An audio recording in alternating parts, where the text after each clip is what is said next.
Hey, what's going on, everybody? This is Dominique Henderson, your CFP on YouTube. Also founder of the Jumpstart Coaching Lab, the DDH Capital Management. We got so many hats that we're wearing here. But if you're joining us for the live stream, please let me know. I would love to see you in the chat as we are kicking off another Wednesday of Jumpstart TV, where we're having conversations for financial professionals. And today we're going to be talking about bringing about change in the financial services industry. Got a very, very special guest, Miss Chloe Moore of Financial Staples. We'll bring her on in just a second. I did want to say that if you are in the comment section or the live stream, if you're watching on Facebook, YouTube, LinkedIn, I know you're all over the interwebs, which is great. Definitely appreciate that. Please like and share the podcast. Maybe you got some friends that would definitely like to hear what's going to go on and go down today.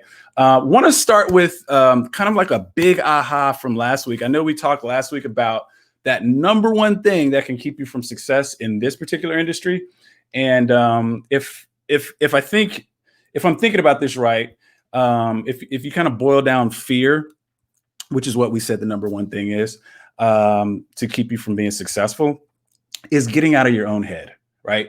Any obstacle, any setback, any barrier, or any of that thing that you may notice, whether you're trying to find a job as a career changer, you're like, I have no skills, or you're just out of school, or you're an existing financial professional, and you're like, I can't find a niche, nobody wants to talk to me, the pandemic, blah, blah, blah, whatever you're talking about.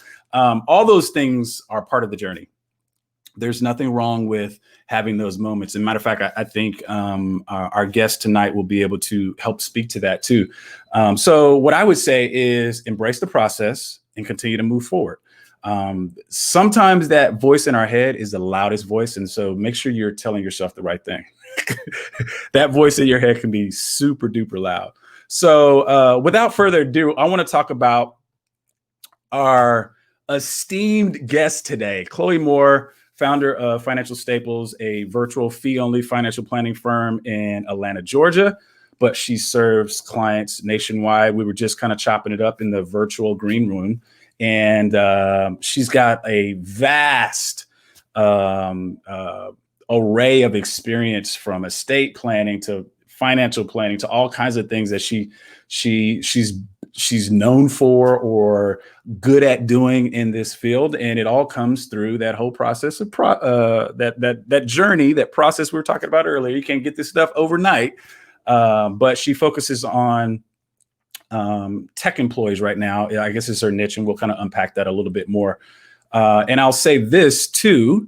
In addition to promoting financial literacy through volunteer efforts, Chloe also focuses on the cultivation of female and minority financial planners, which we're really, really going to dig into today in regards to bringing change to the financial services industry. So without further ado, here's Miss Chloe Moore. What's going on?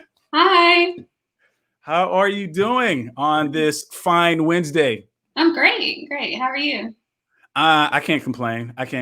There's a lot of stuff to complain about. I was just talking to a mutual friend of ours, Ricky Taylor. Oh, yeah. And we were both saying there's no reason to complain. What nobody else will listen. So just to kind of keep it moving. But no, this is gonna. I'm so glad that you took the time out of your busy schedule, because it is busy. We were just talking about your world tour, and to spend some time with the audience to really talk about and unpack this subject of bringing out change in the financial services industry. So I'm ready to dig in. Yeah. Let's talk about this real quick, though. You have a really, really, I would say, broad and extensive resume. Give us the highlights of that. You did a really great job, Caleb Brown of New Planet Recruiting. I just listened to that podcast. I think it was like episode 2, actually. So it kind of talks about your resume. So I want to use our time together to obviously highlight some of that stuff, but really dig into our topic. But give us the kind of like the elevator version of like how you got into financial planning and how you got to this point right now. Sure. I went to University of Alabama and I graduated with a degree in financial planning. So right away I was able to kind of get right into the career. I started working for a small firm in Baton Rouge and I worked there for a couple of years. And they kind of worked with, mass affluent clients, did investment management, financial planning. And so yeah, just kind of those basic services. It was a hybrid firm.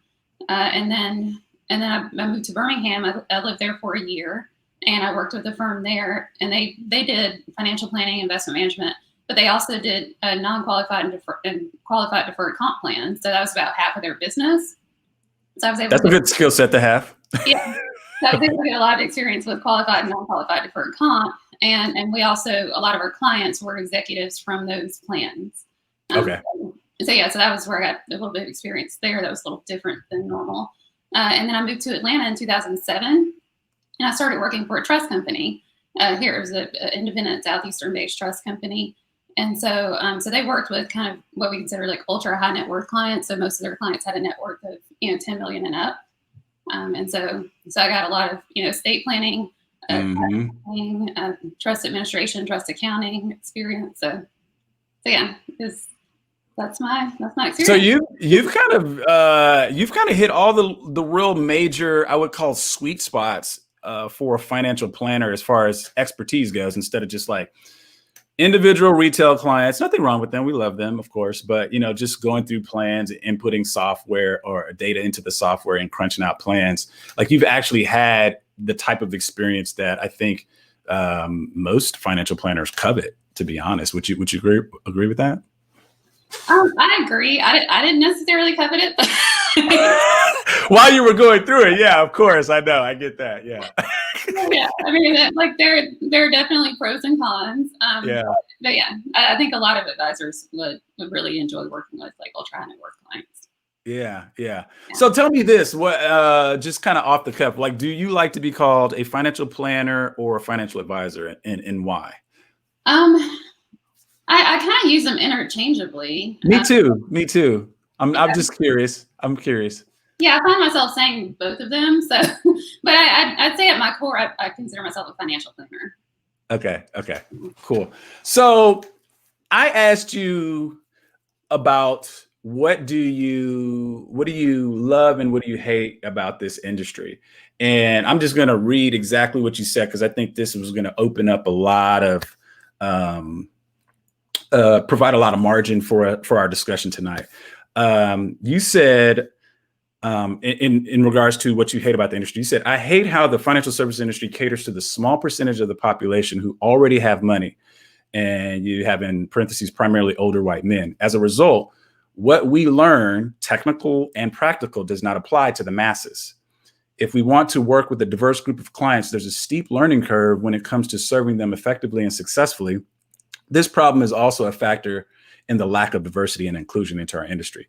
So unpack that a little bit, because you got a lot of juicy nuggets here that, like, I mean, when people are looking at the industry, people of color and people that are, our comrades on the other side of the fence that are, white or maybe majority, they're like, yeah, she's right.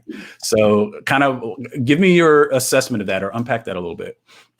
Yeah, I mean, I really do feel like this industry caters to people who have money, and the more money, the better. And so, I mean, you can think about it from the perspective of just how majority of the industry charges fees. Like, it's mostly assets under management. And so in order for someone to be, profitable, they have to have at least $1 million or more in investable assets.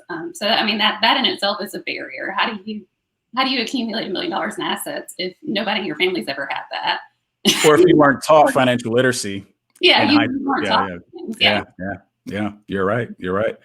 And I think you bring up a couple different points. First, the point about how the industry as a whole pretty much spends its marketing dollar. Let's say 90 cents out of every marketing dollar probably goes to that effort of attracting people with assets under management. And then we have this movement of financial planners that comes around. I mean, CFP designation is mid-70s, but the profession itself is still fairly new, right? And how do we get people to not only understand that it is a legitimate job working as a financial professional, But then some of the, I guess, offshoots from that, maybe like financial coaching or therapy, how do we get people into that? Because this is a question I ask all the time and am asked all the time in the line of work that I'm doing. What are your thoughts on that? Yeah, so I think the first thing that we have to understand is that, everybody is not in the same place and everybody has different needs. And so I think of, when someone is looking at their financial situation, I kind of think it's like 3 different levels. So Okay. the very first level is you're just surviving. Like you might not make enough money to make ends meet. And you might, you don't have any savings or you have very little savings. You probably have like a lot of consumer debt. You're just living paycheck to paycheck. So in cases like that, there's some people, there's like pro bono services, there's things that, we need to provide to those types of communities and to get some financial literacy, some basic financial education. So people can learn those basic habits of just saving, paying down debt, staying out of debt. Yeah. Those things that we don't learn growing up. So I think that's like the kind of the first level. For people who have some income, like, and they can afford something, I think, maybe just like like some of those online programs. Like I know there's, a lot of different online programs that you can go through and just learn those basics as well. There's, books and resources out there to help you like get out of debt, save in your emergency fund. And then the next level beyond that is people that, kind of like the people that I work with. So they're young professionals. They're making more money than anybody in their family ever made. But they're just like, how do I deal with all this money? What buckets do I put it in and all that kind of stuff? Yeah. Yeah. So it's like they've kind of mastered like the basics. Like they figured out, for the most part, like cash flow. They probably don't have any consumer debt. They might have student loans. They might have a mortgage, maybe a car note, but they're kind of, at the point where they have more coming in than going out. So we have some wiggle room to kind of, do some strategic things and put them in a good position to move forward. So that's kind of the, beginning phases of building. And then the next phase is like you're really accumulating, you're really starting to build wealth and think about future generations. So I kind of think of like those as the different phases. And so with all of those phases, you need different people to serve those people, to serve those populations. No, you've basically kind of outlined something that I call am terming the financial advice continuum, right? So there's so many steps along the journey from financial illiteracy all the way to I'm doing the thing, I'll be fine as long as this plan that I put in together works out. But different professionals need to fill those gaps. Everybody doesn't need a financial planner throughout all the continuum, right? Everybody doesn't need, someone to just look at insurance policies, right? Different people fall into different gaps. So I'm glad you brought that up. So let me ask you this then, because this is a perfect segue to this next question, which is, and by the way, if you're joining us, we're talking with Chloe Moore about how we bring about change in the financial services industry. We'd love to see any questions that you have. You can throw those into the comments or into the chat.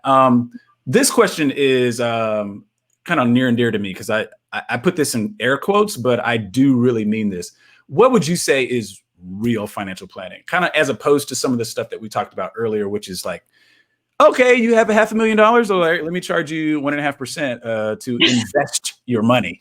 Yeah. That's not real financial planning. What would you define as real financial planning? Yeah, so there's a lot of things that go into real financial planning. I mean, the biggest thing is it doesn't just involve investment management. It's not just selling you an insurance policy. It really addresses at its core, it addresses where you are right now, where do you want to go? Like, what does your ideal life look like? And then how do we take like actionable steps to make you, see that progress that you want to see, whatever success you feel like you need to achieve, or whatever your goals are, how can we help you achieve those goals? But the process of financial planning, it's comprehensive. I mean, it just, like I said, it goes beyond investments, it goes beyond insurance. You have to address all the different topics. So there's tax planning strategies, there's retirement planning, there's estate planning, employee benefits, college education, cash flow, tracking your net worth, like all those different things that go into a comprehensive financial plan. So that's the technical side. I'd say in addition to that, I think real financial planning is really, getting to know a client and understand what is their ideal of a good life? What is their idea of a good life? Like what's their, how are they operating in their best version of themselves? And how can we use money as a tool to help you continue to grow and develop as a person and live the life that you want to live. So I think all of those things kind of combined really makes a good financial planner. No, I would totally agree with you. I've always, when I talk to prospective clients, I try to simplify what you just said by saying, financial planning is about taking limited resources, time and money, and spreading them across unlimited choices. Because you don't get to choose everything. you got to make some, okay, here's priority 1, here's priority 2. And how do we allocate that? So no, I think that's beautifully said. What specifically are you doing? Because I know that, and I don't know that you believe in this. I know that you focus on tech employees, but so this is a 2-part question. How do you kind of feel about, as a financial planner, having a niche, specifically as a business owner, and then how do you help your clients reach their goals as a CFP? Like, kind of what is your thought process around there? And the reason why I'm asking this is because I get a lot of aspiring and existing financial professionals coming to me trying to find their place in the industry, right? And how they interact with clients is a big deal. Like, whether you're going to specialize in specialize in something, or you're going to kind of be like a jack of all trades, master of none type of deal. Like, what is kind of your take, and how do you do it at Financial Staples? Yeah, I mean, I really do believe in the power of a niche. I just feel like you can't be everything to everybody. And I mean, in so many, especially, I'm sure it's like all over the US, but I mean, even here in Atlanta, like there's a concentrated population of financial advisors. They're everywhere. So you have to do something to differentiate yourself. If you say I specialize in this, or I have expertise in this topic, that makes you stand out and makes you more valuable to the person, that you're trying to reach, versus, just trying to be everything to everybody. Like, I mean, there's some big firms out here that, it's like they're trying to work with college graduates, and they have like the accumulation model, and then they also have like the ultra high net worth people, and then they have the retirees, and they and the corporate executives and the doctors, and it's like how can you really serve all these people unless you have individual employees that specialize in those things, like within a big firm. And I think, to your point, I mean, if you're an entrepreneur and it's just you and you're a solo, like, you've got like 15 different plan templates because of all these different scenarios, and you can never scale yourself. You'll just be, all frazzled all the time, I would think. Well, yeah, it definitely makes your job easier too. If you work with clients that are all very similar, they're all in similar stages of life, they all have similar, career paths. Even, I mean, there's some people that focus on certain companies. Yeah. The first company I used to work for, like, we had a company in Louisiana, and I mean, just about everybody that retired from that company became a client. Like, I don't know how they got into that company, but they went in and started doing these like employee benefit seminars, and they got their first couple of clients, and I mean, everybody, like, it was like a factory. Yeah. But I mean, that kind of stuff works, I know people like here focus on like Coca-Cola employees or Home Depot, or, well, and I think you make a good point. I think I said this, I can't remember who the guest was, but I was saying, a company specific niche, and I think it blew people's mind around, well, I would run out of prospects. I was like, no, not if you do this the right way. Like, maybe from an employee benefits standpoint, or maybe another marketing strategy would be to connect with the HR person. And partner with them for lunch and learns, I guess, pre-pandemic or post-pandemic. But the point being is that you could develop such a great specialization. I actually worked with an advisor, I think in the Pacific Northwest, that was doing Microsoft, and that's all he did was Microsoft employees, and he allowed them to kind of help out with all the stock options they got and all that kind of stuff like that. So I think you have a really, really good point there, but advisors maybe they get afraid of that. And the other point I was going to make is, as a career changer, if you've worked somewhere for 10 or 15 years, why not go back to that company with your expertise? I mean, the benefits plans, the HR person, all these people. I mean, that could be a perfect niche for you. Do you agree? Oh yeah, completely. I mean, it's always good to go where you have a natural market. And I didn't have a natural market in tech. Like, I'm not the most tech savvy person by any means. But I saw what was happening when I started my firm. I didn't have a niche, and I was trying to figure out, who do I want to work with? Who do I, enjoy? And I just started naturally attracting tech employees. I think that, they were young professionals. They had, good incomes. They had some level of complexity to where they, would warrant financial advice. And so yeah, I was like, oh, well, I enjoy working with these people. Like, why don't I, just focus on this as a niche? Gotcha. All right. So I want to pivot somewhat back to how we open this with what you hate about the industry and go to the office race truths about being a Black woman in wealth management article that you wrote back in June or so. So everybody knows what was going on in June in this country. We were at the height of the pandemic. We had a lot of I would say the proper categories, just like social injustice uprisings, probably was at its zenith. And you penned this article that has gotten a lot of eyeballs at this point. And so I don't want to go through everything. I'm going to leave the link to that article in the show notes for people to look at if they have not. But you bring up some really good points that I think we should probably give some credence to. The first is the overall theme of your article, at least the way it speaks to me, is how those particular things that you endured, and then a lot of us in this industry endure that are people of color, basically works to not serve the consumer of financial services. It ends up hurting them. I don't know if you agree with this statement or not, but that would be probably the first tangent that I want to run down is, how do you feel that the lack of diversity and inclusion in the financial services industry ends up hurting the person that actually really needs financial planning and financial services? Yeah, I think, when you look at diversity, of course, there's so many different types of diversity. Because I mean, we obviously think about racial diversity. I'm a woman, and there's the LGBTQ community, there's people with disabilities. So I mean, for all those different populations, I mean, they're underserved. I mean, bottom line. And so, I just think about like the companies that I used to work for. A lot of times we worked with mostly heterosexual couples, and the husband would be the person that comes to the meetings. The wife was never there. Yeah. And sometimes the husband would pass away, and it's like the wife had no clue like where the bank accounts were, or wow, that's an excellent point. That's an excellent point. Yeah, or anything. So it's like just having a male dominated, like industry. I mean, the men focus on the men, and they don't try to bring the women into the conversations. And so that, that's one aspect of it. And then also, when you talk about people of color, you talk about the LGBTQ community, like people want to work with someone who is like them, or who understands them and accepts them.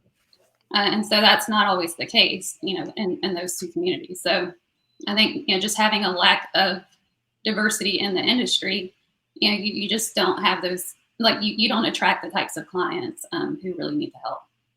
No, and I know we're hitting a heavy subject, so I'm going to add some levity to it. It was almost like this thing, like my great aunt used to tell me is, this is probably a story that, eventually got passed down or something. I don't know where it came from, but, it was this whole anecdote about like, so why are we, before we stick the ham in the oven at Thanksgiving, like, why are we cutting both sides of the ham off? Oh, baby, that's just the way we used to do it. Well, come to find out, it was because the pan and the oven were too small.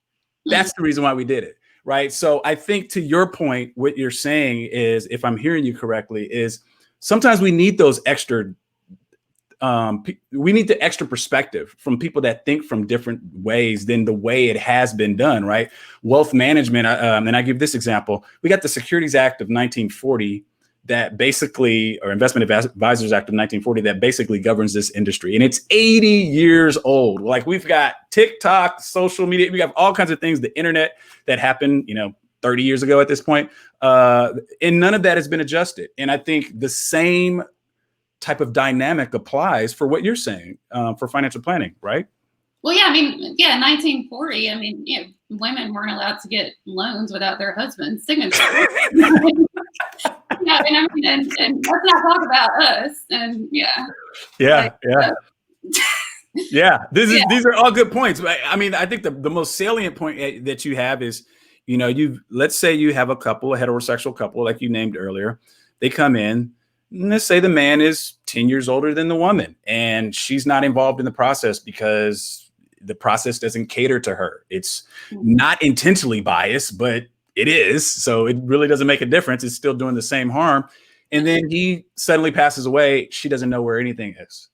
And then the financial planner or whatever team is working together with her as best as they can through her period of grief. And I know you probably experienced this. That's one of the hardest things to do, is start planning after someone has passed away.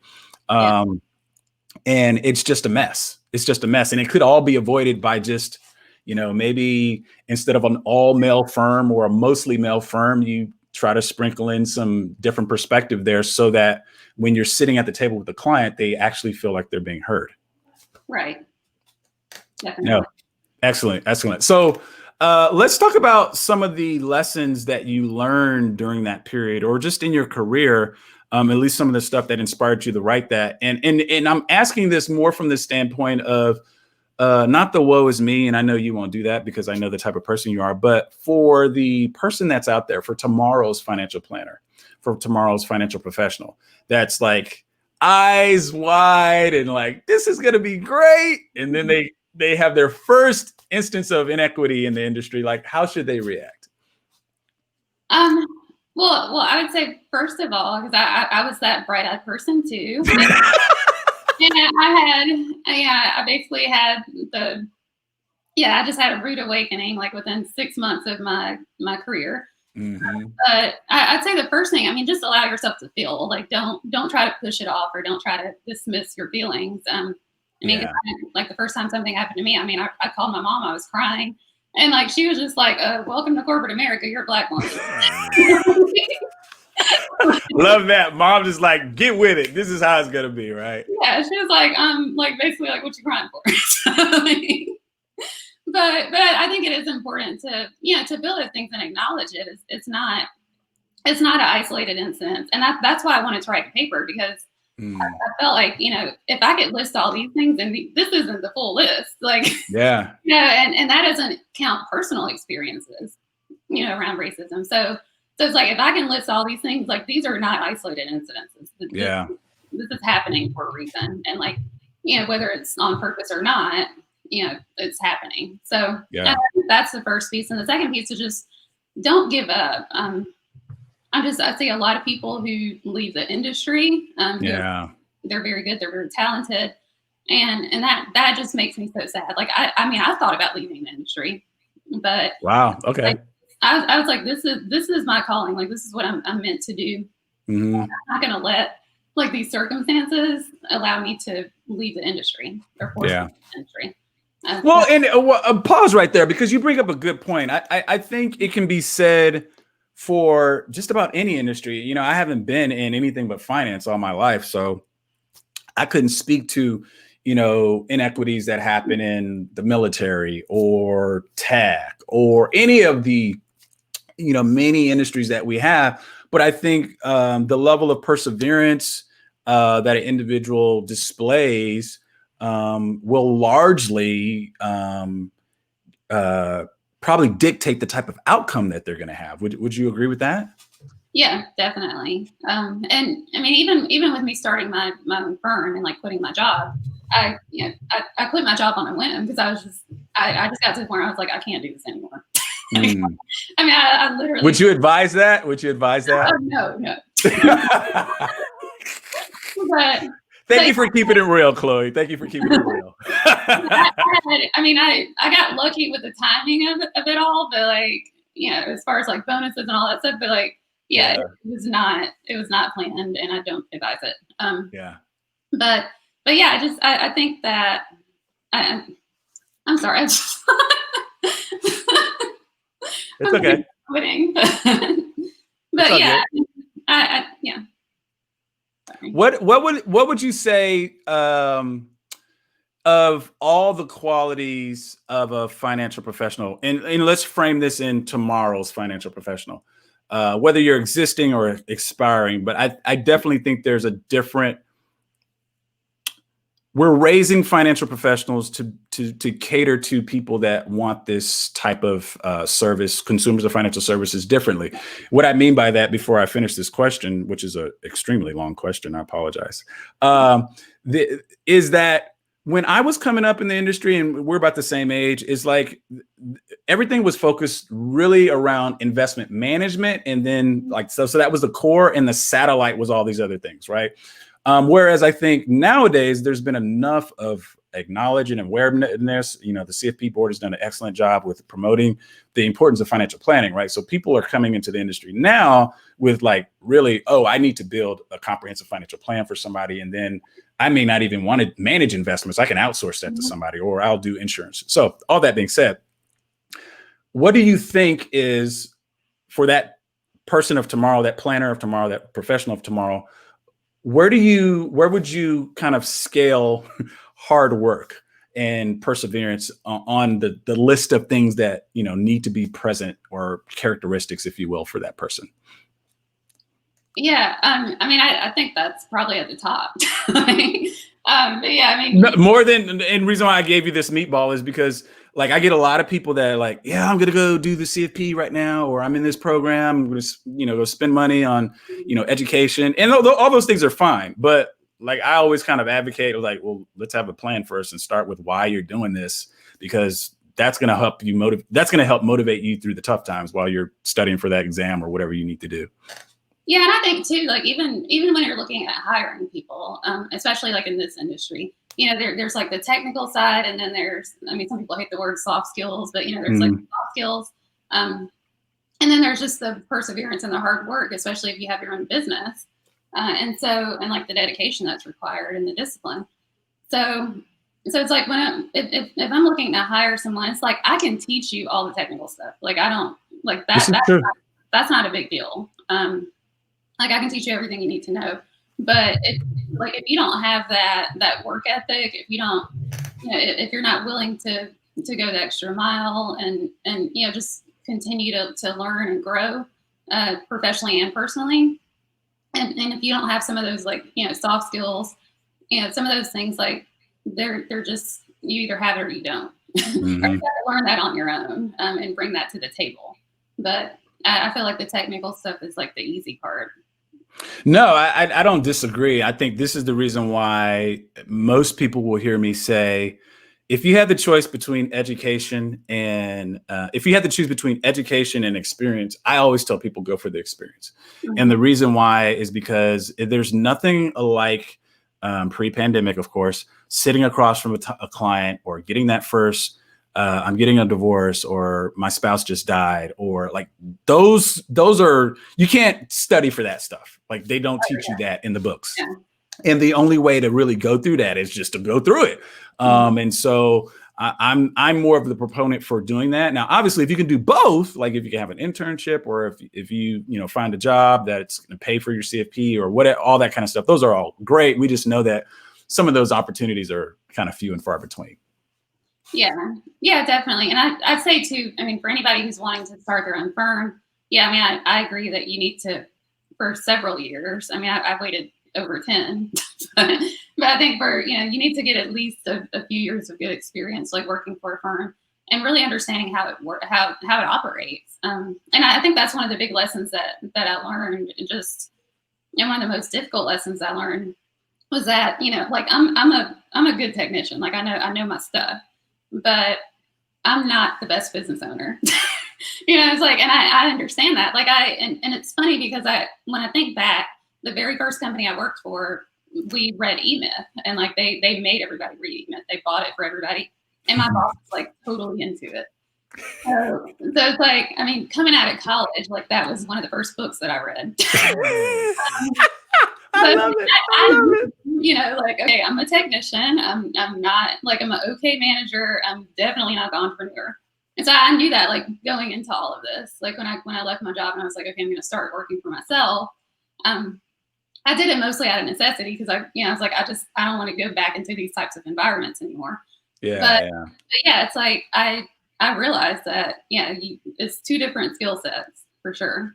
No, and I've said this before. I was like, you could be the best player in the world. That doesn't mean jack about running a business. Yeah. Like you are the brand. You don't have, Fidelity or TD Ameritrade or Schwab or Edward Jones to rely on as that good name. You get to go build your own brand, and you get to, hunt it, kill it, eat it, and bring it home. Well, hopefully you have something to eat, or maybe you're like, I use this analogy with my group coaching clients a couple weeks ago. I was like, some lions eat like every 2 weeks. I mean, you would hope you could eat more often than that, but I mean, sometimes it's like that. So, I'm glad you said. I was going to say, like, when you work, I think it's good to work at small firms, and that was something that I did, deliberately. Like, I made sure that I worked for like small. No, okay, yeah. So just unpack that. You brought that up in the podcast with Caleb, and I'm glad you said that. I want to ask you about that.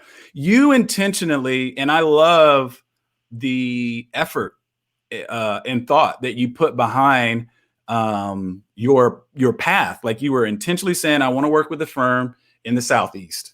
I want to work for a firm that I want to work for a financial planning firm. I want it wasn't like, maybe I'll go to USAA or Fidelity, or like, you were like, no, I want to go for, an RIA. So what was it, the financial planning program that influenced that? Was it mentors, or like maybe a combination of them? Maybe speak to that a little bit, because I know there's a lot. They're like, where do I start looking? I always tell people to get a mentor, because it's so easy that after you find your why, then you find your who, and then you find your how. But maybe speak to the rubric that you used. Yeah, I think a lot of that was just the financial planning program, because it was, one of those CFP board registered programs. And so a lot of the internships that we did were at small independent firms. Okay. And I mean, some people did internships at like the big wirehouses or the insurance companies, but a lot of the connections that they had were at these small independent firms. So that was my first experience interning. My decision to stay in the South, it was kind of like my decision to go to the University of Alabama. I knew I wanted to live in the South. My family's in the South. And I was like, my family went to HBCUs, and they wanted me to go to one. But I was like, I'm probably going to be in a field where that's not going to be, like, it's going to be dominated by white people. Yeah. Bottom line. So, if I go to a SEC school, like, I'm going to have something in common with somebody. And it's just a big deal down here. So, and in my very first job, like, two of my bosses, like, they both went to University of Alabama. That was a connection. My second company I worked for, he was a huge University of Alabama fan, had season tickets. It didn't really help me when I moved to Atlanta. No, but I think what you're talking about, and I hope the person listening to this career changer or aspiring financial professional is listening to this, because there's a method to your madness. There was actually some planned out, like, there was research. I'm going to this school. I want to work for this type of firm. I want to work in this part of the country. And it was some thought behind that, I guess, is my point. It was not like, I'm going to career change and I hope this works out. Okay. Yes, let's career change. Maybe you're frustrated or whatever with whatever, but let's make sure we have a plan in place, because just because you go, buy a CFP education or go to a board registered program does not guarantee you're going to get hired. You need to do some extra work.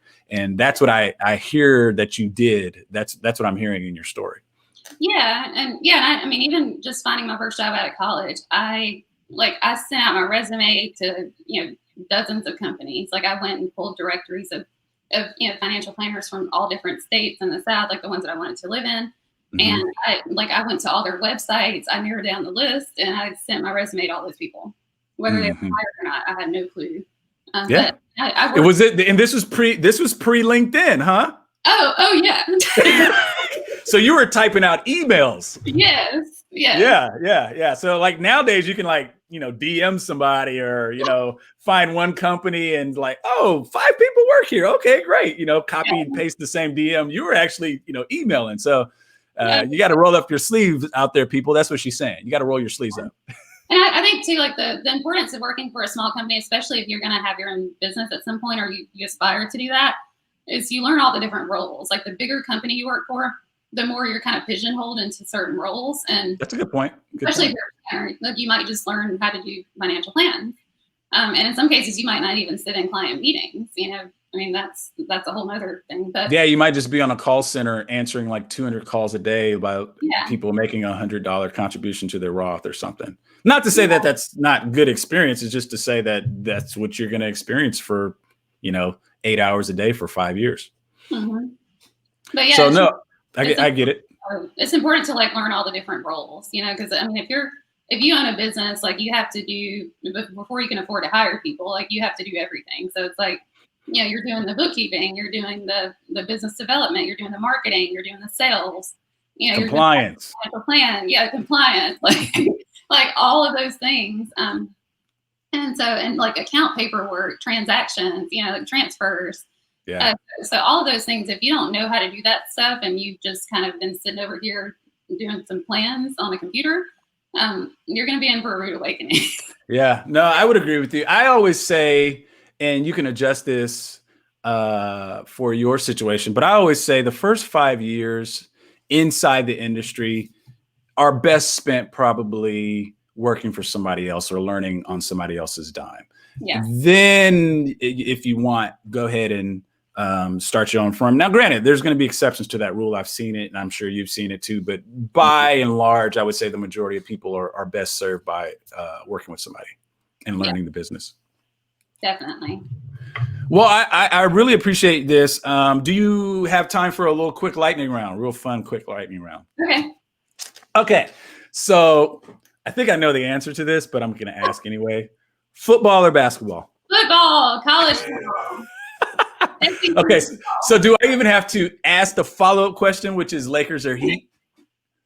Say what? Lakers or Heat? Do you really even care, or are you? Yeah. This is about right. Usually big college football fans, especially Crimson Tide like you. I mean, it's like, what, basketball? What are there other sports? Like, really, you don't even know if there are other sports. I like NFL. Like, it's all college. Yeah, no, I get it. I totally get it. Dine out or dine in? I know you like to cook. I know. That's a hard one. Yeah, because I do. Well, I will say if I dine out, it's usually like super expensive because like I mean I'm a pretty good cook, so it's like if I'm gonna go pay for food, unless it's just at a or something quick. Yeah, but if I'm gonna pay for food like in a nice, like I want to go to a nice restaurant, I want to get something that I can't cook for myself. I get it. So with that being said, what's your favorite thing to cook then? I know that's such a hard question. anything, right? Yeah, I mean, I honestly, I love so many different types of food, but I'd say one thing I love to cook is lamb. Like I'll do like lamb chops. I can do lamb meatballs. I do lamb pizza, like any kind of lamb. Wow. Okay. All right. Yeah, you've got me beat. I like to cook too, and it's really because just my wife doesn't want to, so I cheat and I do HelloFresh. So. Oh yeah, well that's good. Okay, so last one, and this is not necessarily a lightning round question, but I'm interested to get your answer. So, you're in charge of the financial services industry for one day. What's the one thing you change? Oh dear. I knew that would stump you. I love it. Yeah, that's a hard one. Yeah, I don't know how much I could do in a day. Like, I mean, but no, whatever you change is that way going forward. Yeah, I mean, I guess the big overall goal would be to increase the diversity, but I just don't know what I can do in one day to make that happen. Okay, fair enough. Yeah. This is the first time I throw that question out, so I'll take your answer that it's one day is not enough time to kind of fix the problems that we have here, which is your official answer. We'll use that as your official answer. Yeah. Well, Chloe, I really, really appreciate you sharing your time, your wisdom, your knowledge, and just some of your story with the audience. I think as a next gen financial professional, it's good to hear all types of perspectives and keep an open mind, because this is a hard career. Like I often tell advisors that I work with, I was like, starting a business is incredibly hard. It's like running through a brick wall or trying to run through a brick wall and getting back up and doing it again. that's the equivalent of trying to be a financial advisor and starting your own business. So I usually try to discourage people if they're not cut from, I guess appropriate for this industry, because it's just so difficult. I mean, when you're talking about working with somebody to help them plan for their financial life, which is going to, hit all areas of their life. It gets real emotional, sometimes icky and sticky, and you got to be built for this. So I'm glad. Even like 2 weeks ago, I had a meltdown. And I'm like, what am I doing? I'm glad you said that. So because you've been in the industry for how long? 16 years. 16 years, and you still have meltdowns. See? Oh, all the time. Yeah. So for the person that's a newbie, let's say 6 months on the job or wherever, just still going through training, like, I don't know if this is for me. Calm down. Just calm down. Okay. Yeah, I still have meltdowns. It's bad. Yeah. Par for the course in this line of work. Well, Chloe, enjoy the rest of your evening. I really appreciate you coming on. And anybody out there that's listening, watching, please reshare this. I appreciate you. We had a couple of comments.